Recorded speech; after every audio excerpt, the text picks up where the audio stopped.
Hello everyone and welcome to another video on my channel, your boy Joel. Today we're going to be going over a kind of subject which isn't talked about much in 2021, which is Google Stadia. Google Stadia is a console that released, I believe, in 2019 by, of course, Google. Many people say that the launch was the worst in gaming history, but is that true? Let's continue on with the video to see.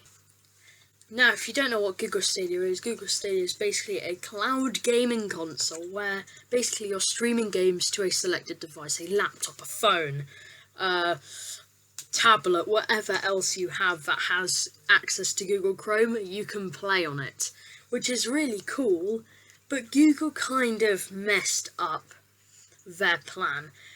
It was being advertised by YouTubers. They sponsored a bunch of YouTubers to show their product, and when you watch it, it looks really cool. I personally own Stadia, and I think it is quite good, but there is a side to it which people do not like. Now, one of the major complaints with Google Stadia is possible connection issues. When you type up on YouTube about Stadia, you always see problems with the servers. Basically people playing a game and then they randomly cut out because it says you need better connection.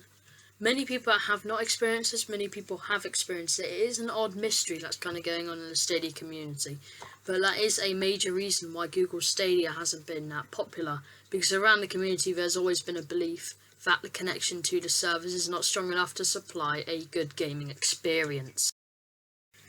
Many people believe Stadia was rushed because many simple things that should have been added to Stadia wasn't added yet. They had to wait for it later in the process. Now, this is quite a small thing, but many people consider it a missing feature of Google Stadia.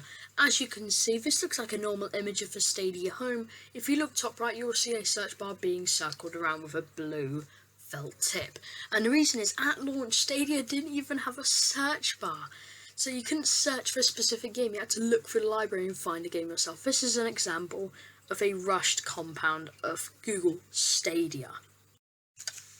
Now, one misconception is people blaming the Google Stadia community for expecting too much. While that may sound true from first, you look at what Google promised from Stadia, which was 4K everything and 60 frames per second everything, which is in fact not true, as a lawsuit is going through, which I will show you, against Google for proclaiming that everything would run 4K 60 frames a second.